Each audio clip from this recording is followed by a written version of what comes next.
Akumashure bekari rukupata. Iwe, watozotengesa madonanzi aya? Iwe. Chomari yangu. Asa kajirisha kaipa kachi. Mawani. Iwe akuma. Zirize. Ko muri sese ko mazwa. Mushe. Tiri nani? Ndio wewe wanachitana naye pa WhatsApp anti? Uchiti une shamwari yako iri kuti ngoye kwenda ku toilet iri kubuditsa madonanzi. Ya, tawe pano kuzokuna matrader mudzikuru tutoripedza. Aiwa. Chachitika manje madzibaba. Pane zvazongochinja. Saka tachichitokukumbira kuti problem yemukomano yekoyo yekuwana macustomer.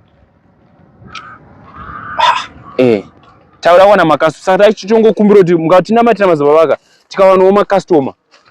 Aiwa, isala una matara ubvisa. Tikuda zviripo. Handi zviripo. Basi tuteta mari. Takuita mari tachikumbira kuti tingowanawo mamwe macustomers. Saka mimi mana una matira kuti business rifambe kubuditsa madonanzi kumashure. Mari ma clients anotenga. Basa tatachikumbira tipewo zodzo. Sunungura nezodzo.